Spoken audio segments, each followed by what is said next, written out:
Panahon ngayon, mas minadali na ang bawat transaksyon dahil sa internet. Isang pindot lang ay mabilis nang dumarating sa ating pinto ang bawat pangangailangan natin. Marami ang umaasa na tulad nito ay sana'y ganun lang din kadali ang makahanap ng love life.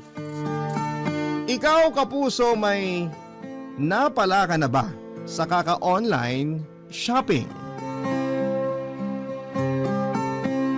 Dear Papa Dudut, hello po sa inyo. Ako po si Almira, 27 years old at may sekreto po akong sasabihin sa inyo. Isa po ako sa mga naa-addict ngayon sa online shopping. Opo, tama po ang narinig ninyo. Halos lahat na ng kailangan ko sa buhay ay ino-order ko na online. Kaliwat kanan ang pag-a-add to cart at pag-check-out ko sa mga bagay na minsan ay kailangan at minsan ay mga gamit na nabubudol akong bilhin. Sobrang convenient po kasi nito dahil hindi mo na kailangang lumabas at makipila pa para lamang bumili ng gamit. Papa Dudut, hindi ko inakala na sa pag-add to cart ko lang din pala mahahanap ang mailap na love life na matagal ko nang hinihintay. Bago ko po simulan ang kwento ko sa inyo ay babahagi ko muna ang buhay ko. Mag-isa akong nakatira ngayon sa isang apartment sa Mandaluyong, Papa Dudut. 20 years old pa lamang ako noon ay bumukod na ako sa pamilya ko. Hindi kasi naging maganda ang tahanang kinalakhan ko, Papa Dudut. Isa po akong bastarda o sa madaling sabi anak po ako sa labas. 10 years old lamang ako noong makulong ang nanay ko matapos mag-amok dahil lulong sa droga. At dahil wala nang ibang mag-aalaga sa akin ay kinupkup ako ng tatay ko at dinala sa bubong kasama ang totoo nitong pamilya.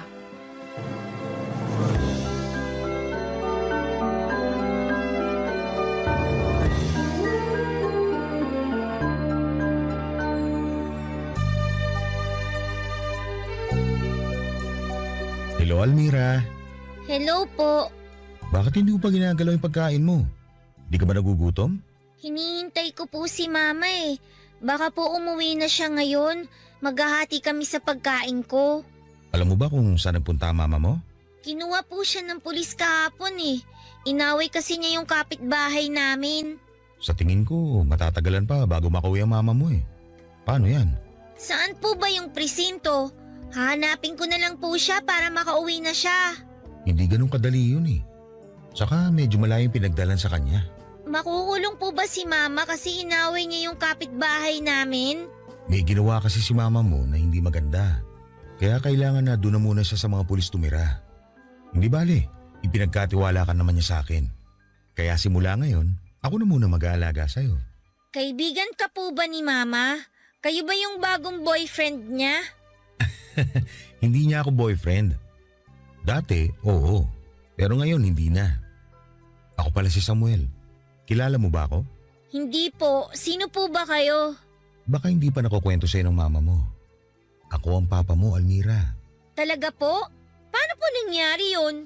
Noon kasi, nung mga bata pa kami, ako yung boyfriend ng mama mo. Eh bakit ngayon iba na po yung boyfriend niya?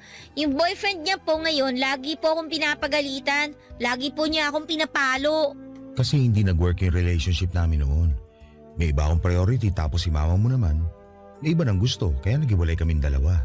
Eh paano ko po kayo naging tatay?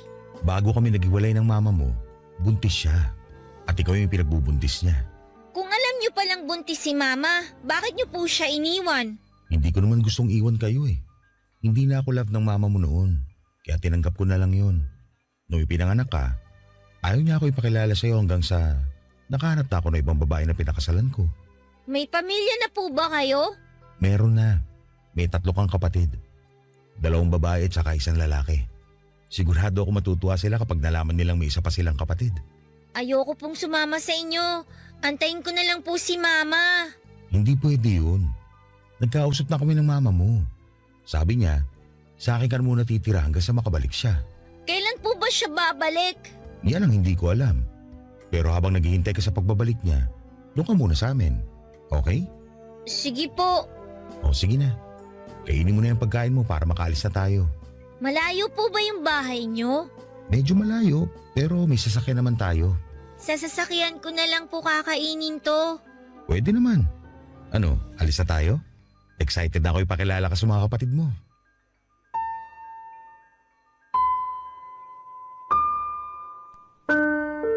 Papa Dudut, hindi na po bumalik si Mama simula ng araw na yon. Doon na po ako tumira sa pamilya ni Papa kasama ang bago kong pamilya. Kumpara sa dati naming bahay na pinagtagpi-tagping plywood at yero ay maganda at maayos ang bahay nila Papa. Akala ko noon ay gaganda na ang buhay ko simula noong lumipat ako kina Papa, yun pala ay mas lalala pa ang naging buhay ko sa kanila. Sa katunayan ay parang kahawig nga ng buhay ni Cinderella ang naging buhay ko, Papa Dudut. Meron po akong dalawang evil stepsister at isang evil stepbrother na sinamahan pa ng isang evil stepmother. Sa kanilang lahat ay si Papa lang ang masaya sa pagiging parte ko ng pamilya nila. The rest ay itinuring na akong sampid na parang peste sa kanilang pamamahay. Tuwing nasa trabaho si Papa ay ginagawa akong katulong ng stepmom ko. Ako ang naglalaba ng mga damit nila, ako ang nagluluto ng pagkain nila at tagahugas at tagalinis ng buong bahay. At puro ako lamang yon, Papa Dudut. Okay lang naman sa akin dapat yon dahil nasanay na akong magbanat ng buto kahit bata pa lamang ako dahil wala rin namang kwenta ang mama ko noon. Ako na ang bumubuhay sa sarili ko kaya sanay na ako sa mabibigat na mga gawain. Ang hindi ko lang kinaya ay ang panlalait nila sa akin. Inaalila nila ako at itinuturing na mababa pa sa pinakababang uri ng insekto. Lahat ng yon ay sinolo ko na lamang habang tumatanda ako. Alam ko naman kasi kung saan ako lulugar, Papa Dudut. Anak lamang ako sa labas. At wala akong karapatang magreklamo dahil nakikitira lamang ako sa kanila. Ayoko na sa aking magsimula ang gulo dahil mabait ang tatay ko at ayokong sirain ang pamilya niya.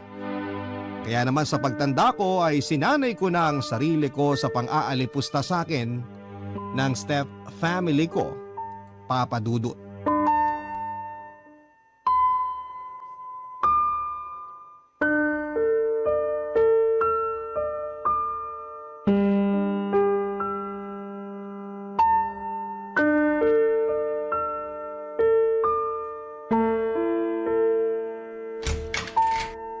Bernadette, eto na yung uniform na pinapaplansya mo. Ang tagal mo! Kanina ko pa yan hinihintay. Late na ako sa klase ko eh. Sorry ha, pinagsaing pa kasi ako ng mama mo eh. Ano? Hindi ka pa nakapagsaing? Huwag mong sabihin hindi ka pa nakapagluto ng breakfast. Meron na, nakapaghanda na ako. Kumakain na nga sila sa baba eh. Ikaw nagiging batugan ka na ah. Dapat automatic na yung pagpaplansya mo ng mga damit namin. Pagising namin, dapat may nakahanda ng pagkain. Hindi yung kailangan ka pa naming utusan. Tagal-tagal mo nung nakatira dito, hindi mo pa rin alam ang ginagawa mo. Araw-araw ko namang ginagawa yan. Ngayon lang na hindi ko nagawa kagad kasi tinanghali ako ng gising. Kasi naman, feeling anak ka na ngayon. Porke mabait sa'yo si Papa, nagbubuhay prinsesa ka na. Tandaan mo, anak ka lang sa labas. Kailangan mong pagtrabahuhan lahat ng pinapakain namin sa'yo. Alam ko naman yun. Simula nung unang tapa ko pa lang sa pamamahay na to, alam kong hindi na ako tanggap sa pamilyang to. Hindi mo ako gusto na nandito ako. Ikaw, ang mga kapatid mo, pati na yung mama mo. Alam ko lahat yun. Ramdam ko ang galit nyo sa akin. Hindi nyo na kailangan pang sabihin. Aba malamang! Anong inaasahan mo? Tanggapin ka namin with open arms? Sinong tanga naman na magkakagusto makasama sa iisang bubong ang kapatid nila sa labas? Bakit ba galit na galit kayo sa akin? Hindi ko naman ginusto maging anak sa labas ah. Hindi ko naman pinilit ang sarili ko na tumira dito. Si Papa yung kumupkup sa akin. Siya yung nagdesisyon na kunin at alagaan ako. Alam mo kung bakit galit na galit kami magkakapatid sa'yo? Kasi ikaw ang dahilan kung bakit hindi na katulad ng dati ang pagsasama nila Mama at Papa. Simula nung dumating ka rito, hindi na maganda ang relasyon nila. Lahat ng yun, kasalanan mo. kang anay na nagsusumiksik sa buhay namin at unti-unting sinisira ang pamilya namin. Huwag mong ipasa sa akin ang mga kakulangan ng nanay mo. Sa totoo lang, kung ako si Papa, mawawalan din ako ng gana sa nanay mo. Biruin mo, hindi na nga siya marunong magluto. Pati panty niya, ako pa naglalaba. Hindi na ako magtataka kung ba't ganyan ang kinalabasan ninyo. Wala ring kwenta. Anong sabi mo? Gusto mo ulitin ko? Wala kayong... Ikaw ang walang kwenta! Walang saysay ang buhay mo tulad ng nanay mong drug addict! Bawiin mong sinabi mo! Huwag mong madamay-damay ang mama ko dito! At bakit hindi? Totoo naman na addict ang nanay mo eh. Hindi ba na-extend pa ang bakasyon niya sa kulungan? Kasi pati doon nagpupuslit siya ng drugs? Wala kang karapatang husgahan ng mama ko dahil hindi mo siya kilala! Wala akong tayong kilalanin ng mga taong basura tulad niyong mag-ina. Sumusobra ka na ha! Huwag mong hintayin maubos ang pasensya ko sa'yo! Bakit? Anong gagawin mo? Lalaban ka? Wala kang laban sa akin! Anong wala? Kaya kitang ingudngud sa simento! Nagtitimpi lang ako! Sige, gawin mo! Ilabas mo ang totoo mong ugali, hampas lupa!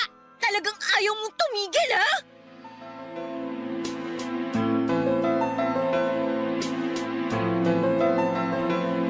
Papadudot na uwi sa sabunutan ng tagpong yon at simula ng araw na yon ay naisip kong kailangan ko nang umalis sa malaimpyernong bahay na yon.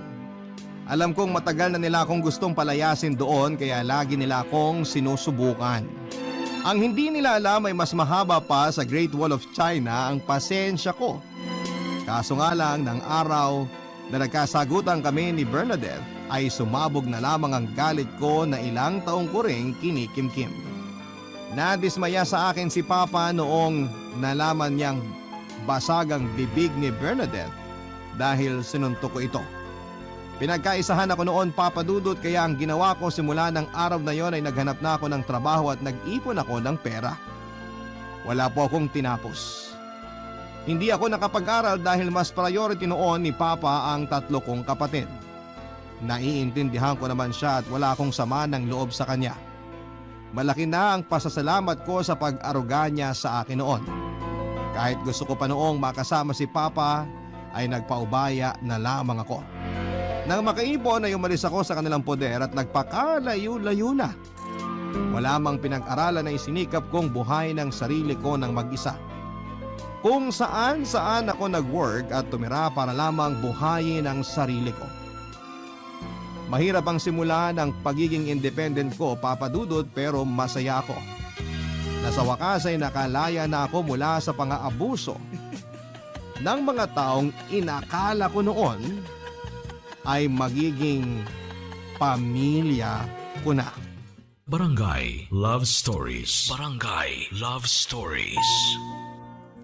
Papa Dudut, sa paglayo ko mula sa mga taong umaruga sa akin ay doon ko lang napagtanto na sobrang hirap palang mamuhay mag-isa. 20 years old lamang ako noon, pagod ang kapalit ng pagkakaroon ng kalayaan para mabuhay ay kailangan ding kumayod. Pero kahit na ganoon ang nangyari ay wala akong pinagsisisihan sa naging desisyon ko. Ganon na nga po ang ginawa ko, Papa Dudut. Mas gugustuhin ko pa ang araw-araw na mapagod sa kakatrabaho kesa magpakapagod para sa mga taong kailanman ay hindi naman ako itinuring na kamag-anak. Hirap man ay sinubukan kong tumayo sa mga sarili kong paa for 5 years ay hinarap ko ang mundo ng mag-isa. Kung saan-saang trabaho ako lumipat hanggang sa makapasok ako sa pag-call center. Doon na po nagsimulang magkaroon ng balance ang buhay ko. Doon na nagsimulang umayos ang bawat araw ko. Papadudod sinanay ko ang sarili ko na huwag mag-depend sa ibang tao. Bawat pangangailangan ko ay ako ang nagpo-provide. Bawat problemang dumarating ay ako mismo ang nagbibigay ng solusyon. Total ay nakasanayan ko naman na simula bata pa lamang ako, ay maasahan ko na ang sarili ko at hindi na bago sa akin ang ganong klase ng setup. Lalo na nang dumating ang pandemic. Malaki ang pasasalamat ko sa Panginoon dahil hindi ako gaanong naapektuhan nito. Hindi ako gaanong naghirap noon, Papa Dudut, dahil may sarili akong ipon. Pagdating naman sa trabaho ay nakakapag-work from home ako, kaya tuloy-tuloy pa rin ang natatanggap kong sahod. Hindi rin naging problema na mag-isa lamang ako sa apartment dahil sanay na akong walang pamilya, walang kaibigan at walang kausap. Masaya na ako noon sa panonood ng mga drama online at eto na ang naging libangan ko ng ilang taon. Lalo na noong na-discover ko ang pag-online shopping.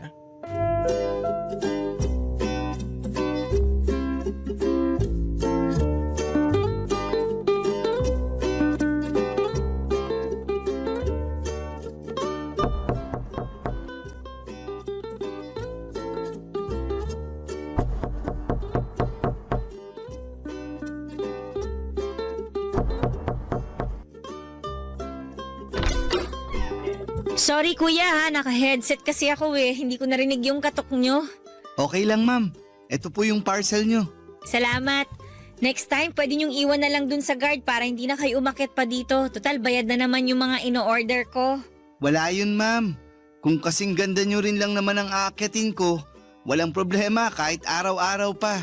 Lo, si kuya oh. Ma'am, pwede po bang makahingi ng pabor? Hihingi sana ako ng tubig. Kanina pa ako uhaw eh. Ah, sige, wait lang. Dito ka lang ha, kukuha lang ako ng tubig sa loob.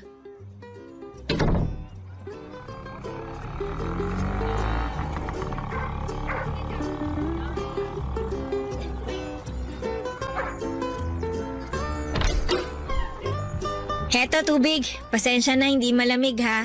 Kalalagay ko lang kasi sa ref eh. Okay lang po. Salamat po.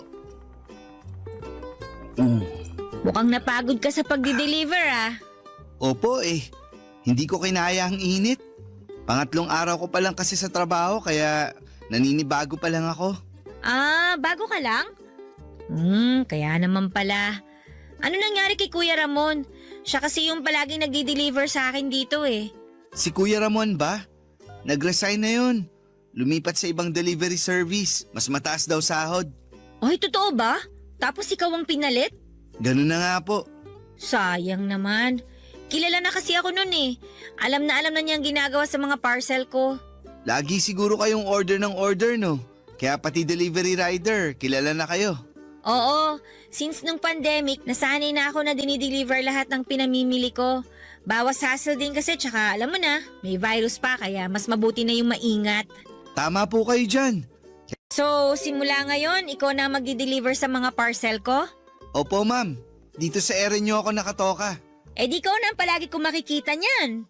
Kung madalas kayong umorder ng gamit online, malamang palagi nga tayong magkikita niyan. Mas mabuti siguro kung magpakilala na ako sa inyo. Rex pala pangalan ko.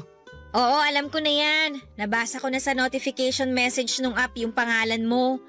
Ako nga pala si Almira. Almira, ganda ng pangalan nyo ah. Sinunod yan sa pangalan ng lolo at lola ko. Alejandro tsaka Casimira. Kaya naging Almira. Galing naman. Ako, Rex lang. Tinamad siguro si nanay na pangalanan ako kaya Rex na lang. As in? Walang second name? Rex lang talaga? Wala. 3 letra lang. Mas madaling isulat. Nakakainggit naman. Ako nga Almira Joy tapos ang haba pa ng last name ko. At least, bagay naman sa'yo yung pangalan mo. Kasing ganda mo. Ikaw baguhan ka pa lang pero nang haharot ka na ng customer Nagsasabi lang po ng totoo. Siya, sige na, may work pa ako. Eto po yung baso. Salamat sa tubig. You're welcome. Magmula noon ay si Rex na po ang taga-deliver ng mga ino-order ko online. Sa halip na iwan sa guard ng mga parcel ko tulad ng utos ko ay mas pinipili pa rin ni Rex na dalhin ito mismo sa apartment ko. Hinayaan ko na lamang siya sa gusto niya, papadudot, dahil mabait naman si Rex. Masiyahin siyang tao at palakwento at minsan nga ay lagi niyang hinuhuling ipadala ang parcel ko para bago siya mag-out sa trabaho ay nakakapagkwentuhan pa kami. Hindi ko ina-expect na sa pagtagal ng panahon ay mapapalapit ako kay Rex, papadudot. Nabuo ang pagkakaibigan namin noong minsang mag-text siya sa akin. Kung tutuusin ay bawal daw sa trabaho na gamitin sa personal ang phone numbers ng mga customers. Pero nagpaalam naman sa akin si Rex. Isa pa hindi naman issue sa akin yon dahil may tiwala na ako sa kanya ng mga panahong yon. Sa mga sumunod na buwan ay mas lumalim pa ang ugnayan naming dalawa ni Rex. Noong lumuwag na ang restrictions sa bansa natin dahil sa banta ng COVID ay nagkikita kami hindi lang bilang customer at delivery rider kundi bilang magkaibigan. For the first time ay nagkaroon ako ng taong masasabi kong naging malapit sa akin. Isang tao na nakapagbibigay ng ngiti sa aking mga labi.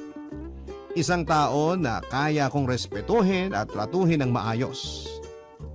Hindi nga naglaon ay nagsimulang manligaw sa akin si Rex, Papa Dudut.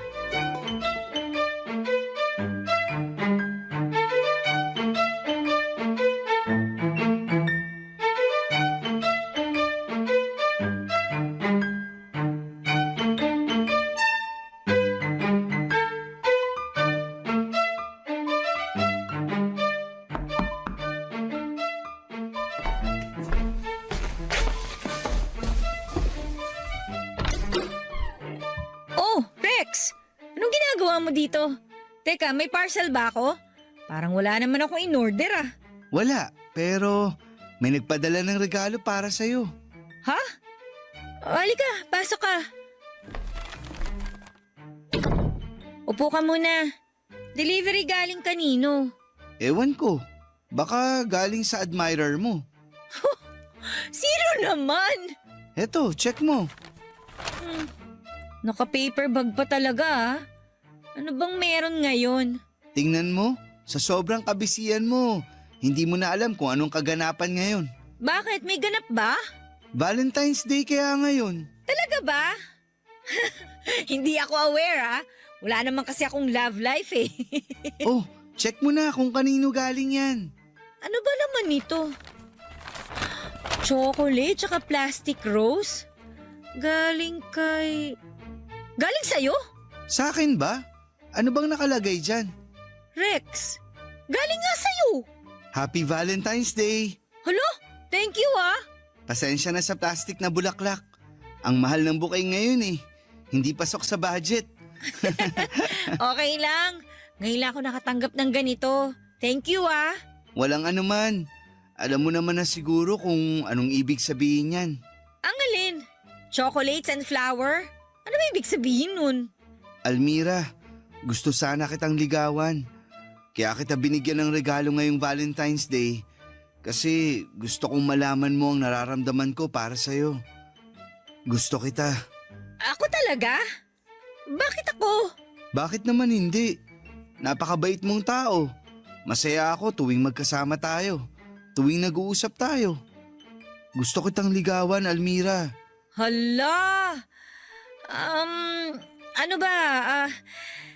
Ganito kasi Rex. Parang parang hindi pa ako ready magkaroon ng boyfriend sa ngayon eh. Ipinapaalam ko lang naman sa'yo kung ano yung nararamdaman ko eh. At kung ano ang plano kong gawin. Kung hindi ka pa ready ngayon, kaya ko namang maghintay. Love is patient, sabi nga nila, di ba? Salamat. Hindi pa talaga ako sanay sa ganito eh. Lumaki ako na palaging mag-isa lang, yung walang kasama sa buhay. First time lang na magkaroon ako ng kaibigang katulad mo.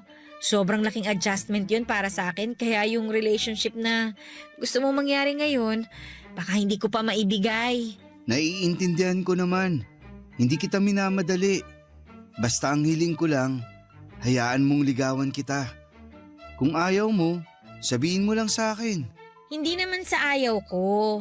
Gusto ko lang na kilalanin pa natin ng isa't isa ng mas malalim pa. Kung okay lang sa'yo. Okay na okay. At least hindi ako nabasted. Ibig sabihin, may chance pa ako. Ikaw talaga?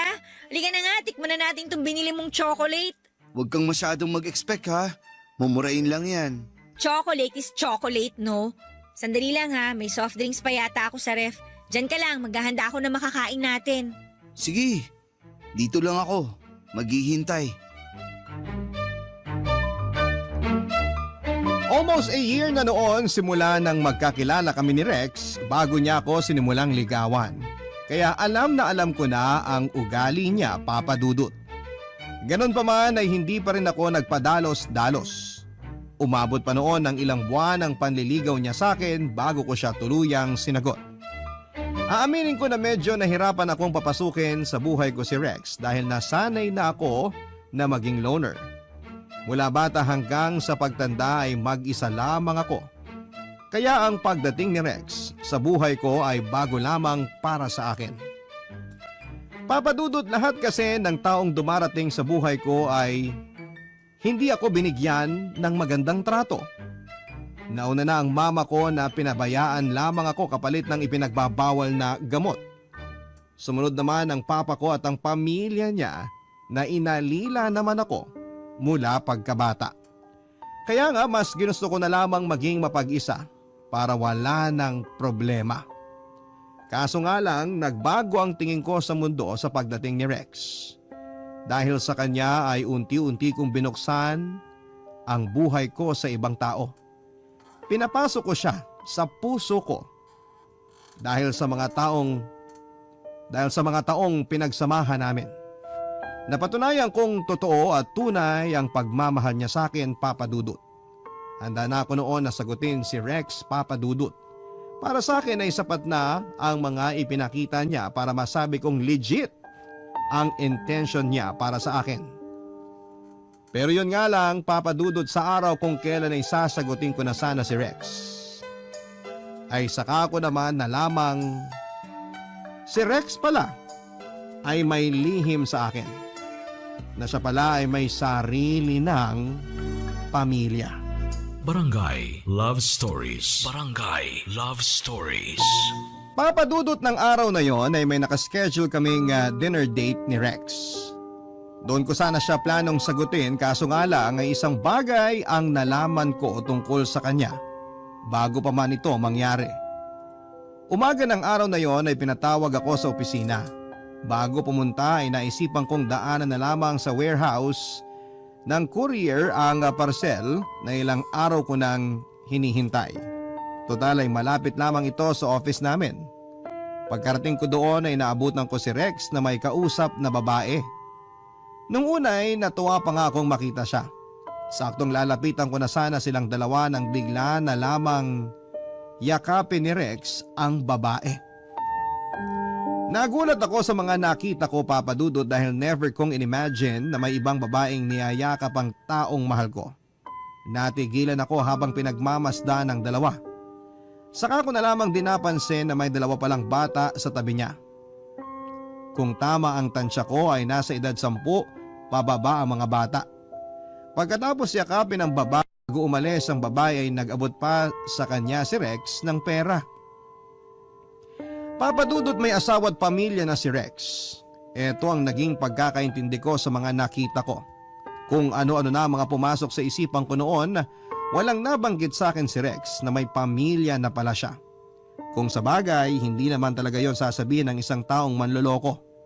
Nakakainis dahil tama nga ang sinabi ko na lahat ng taong minahal ko ay sasaktan lamang ako sa bandang huli. Hindi ko naman naisip na meron na palang pamilya si Rex dahil maging sa Facebook niya ay never naman siyang nag-post ng tungkol sa pagkakaroon niya ng pamilya. Hindi na ako nagpakita kay Rex ng araw na yon at sa halip ay dumiretso na ako sa loob ng warehouse para kunin ang parcel ko. Pero kahit anong iwas ang ginawa ko ay nakita pa rin ako ni Rex, Papa Dudut.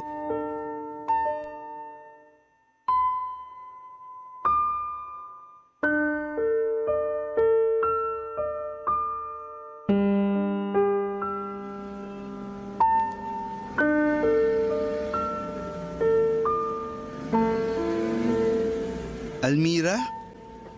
Almira! O Rex, nandito ka pala. Wala ka bang delivery?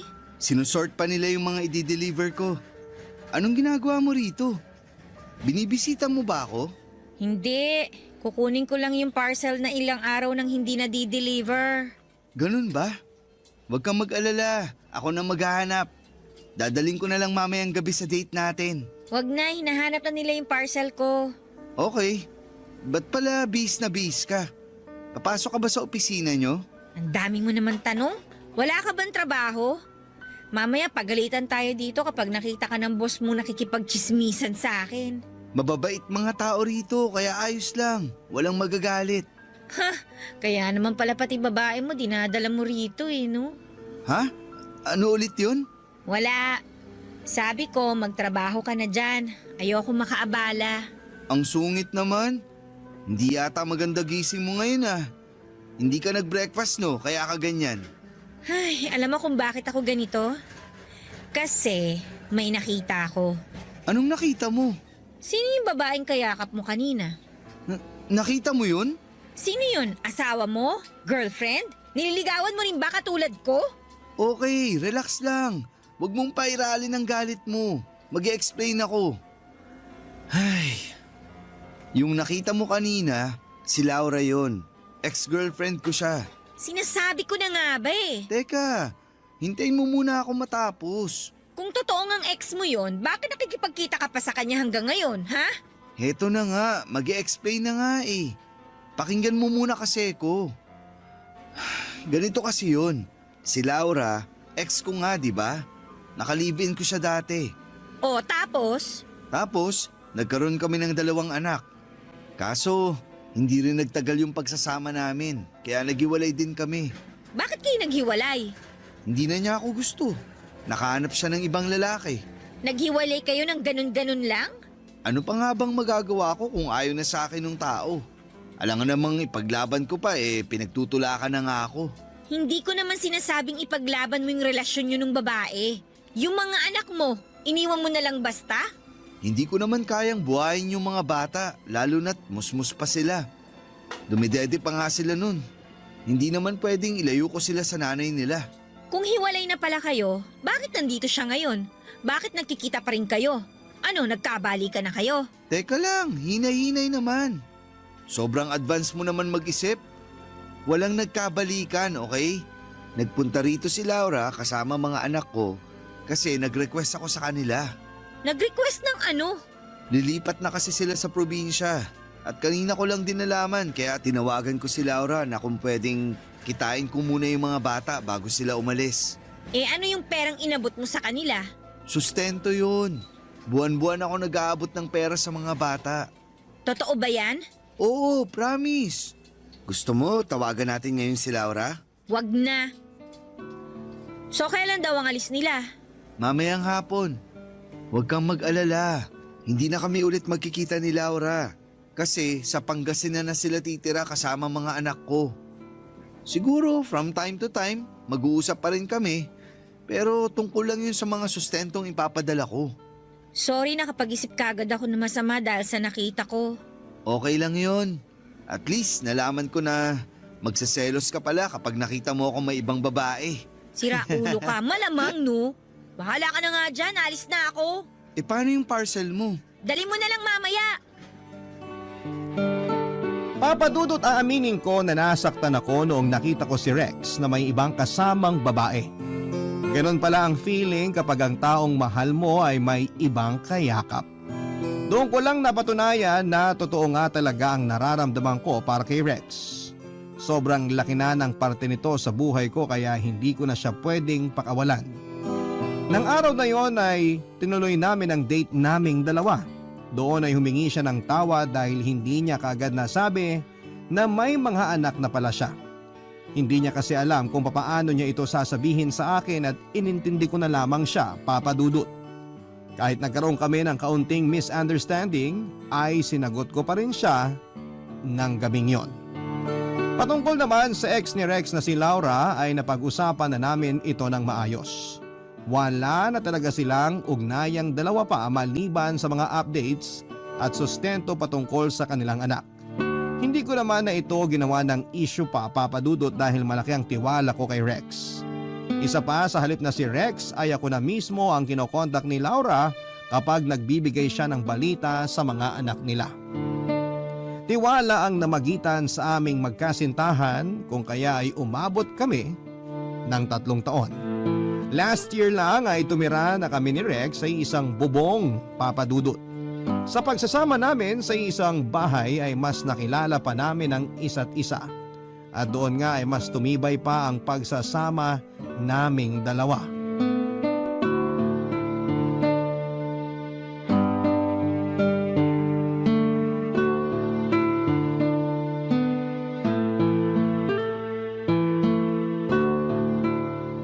Mahal, kakain na.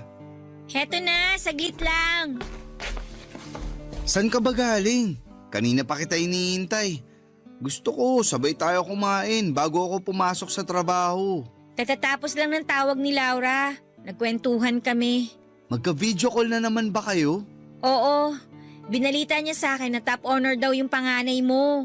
Siyempre, mana sa tatay. Sandali nga, napapadalas na yata ang kwentuhan nyo ni Laura. Alam mo, itong ex mo na to, masarap kaibiganin. BFF na nga kami eh. Pero mahal, ex ko pa rin yan. May pinagdaanan pa rin kaming dalawa. Hindi ba dapat dumistansya na lang tayo sa kanya? Doon na lang tayo sa mga bata mag-focus. Anong pinagdaan ang pinagsasasabi mo dyan? Naka-move on na sa'yo yung tao. Kala mo nga habulin ka pa. Hindi na, no? Ha, may kachat na yung afam ngayon. Ouch naman. Ouch ka dyan, batukan kita eh. Pero bakit ba kinaibigan mo si Laura? Kailangan ba talaga yun? Wala namang masama dun eh. Tsaka ayaw mo nun, wala nang hard feelings. Past is past, civil. Tsaka maayos na yung relationship niyo ni Laura, kaya hindi malalayo sa'yo yung mga bata. Sabi nga niya, pwede natin silang dalawin sa probinsya kapag nagkaroon tayo ng time eh. Talaga ba? Mukhang nakuha mo na talaga ang loob ni Laura. Aba syempre, Mabuting nga yan. Salamat, mahal. wala yun. Naranasan ko na kasi yung feeling ng walang kasamang tatay nung bata pa ako. Tapos nung nakasama ko naman yung papa ko, hindi naman maganda yung trato sa akin ng pamilya niya. Ang pangit ng experience ko na yun at ayokong mangyari yun sa mga anak mo. Kaya ginagawan ko ng paraan na magkaroon sila ng magandang relationship sa inyong mga magulang nila. Tsaka syempre sa akin na rin na matatawag na rin nilang stepmother, di ba? Stepmother? Oo! Si Laura mismo nagsabi sa akin yan. Na-open ko kasi sa kanya yung tungkol sa co-parenting. Willing naman daw siya doon. Tsaka isa pa, kung ako lang din daw naman yung mag-aalaga sa mga bata kapag nasa poder mo sila, mas mapapanatag siya. Pwede raw akong tumayo bilang second mom nila. Akalain mo yun? Ganun na kalalim ang pagkakaibigan yung dalawa? Kapag open-minded kasi ang isang tao, hindi imposibleng mangyari yun. Kung titingnan mo nga naman, ako na girlfriend mo at ang ex mo magkaibigan, parang hirap paniwalaan no? Pero kung pareho namang totoo at tama yung ugnayan ninyo, hindi malabo mangyari yun. Tutal, napag-usapan na natin ang tungkol sa pagiging magulang. Anong plano mo? Ayaw mo pa bang maging nanay ng magiging anak natin? Hoy, nagmamadali! Enjoyin muna natin yung current life natin. Bata pa naman tayo eh. May time pa tayo para gawin yung mga gusto nating gawin. May oras pa tayo para abutin yung mga pangarap na gusto nating abutin. Para nang sa ganun, kapag feeling na natin na accomplished na tayo, tsaka na tayo mag-settle down. Okay, desisyon mo yan.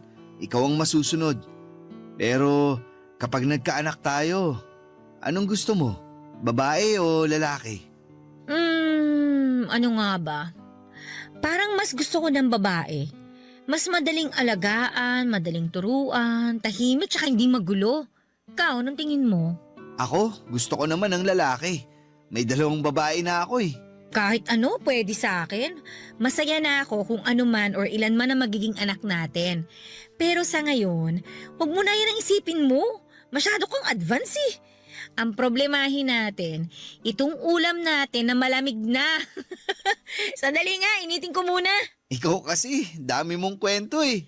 Eto na, iinitin na po. Papadudot kong noon ay nasanay akong mag-isa lamang, ngayon ay may kasama na ako sa buhay, walang iba kundi si Rex. Maliban sa kanya ay nagkaroon din ako ng mapagkakatiwalaang kaibigan sa katauhan ni Laura na hindi ko inaasahang mapapalapit sa akin. Masaya po ako na may kasanggana ako sa buhay, meron na akong makakapitan at may tao nang nagpapasaya at nag-aalaga sa akin. Hanggang ngayon ay patuloy pa rin sa pagiging delivery rider si Rex sa mas lumalaki pang industriya ng online shopping. Samantala patuloy naman po ako sa pagbawi ng mga bagay na hindi ko naranasan noong bata pa lamang ako. Wala pa sa isip namin ni Rex ang magpakasal at bumuo ng pamilya. Gusto ko kasing enjoy na muna ang pagiging malaya ko mula sa karahasan at kahirapan. Samantala nagpatuloy ang co-parenting nila Laura at Rex sa kanilang anak.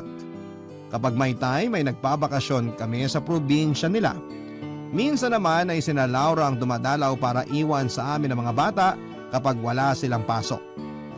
Papa Dudut, eto na po. Dito ko na po tinatapos ang sulat ko. Nagsimula man sa hirap ang buhay ko. Umayos naman po ito kalaunan sa pamamagitan ng pagpupursige. Hangad ko'y marami kayong natutunan sa naging kwento ng buhay ko at sana ay maging motivation din po ito sa bawat tagapakinig. Maraming salamat po sa inyo, Papa Dudut, at magandang tanghali. Ang inyong forever kapuso at kabarangay, Almira. Nagustuhan ng iyong napakinggan? Ituloy yan via live stream sa www.gmanetwork.com/radio. Barangay LS 97.1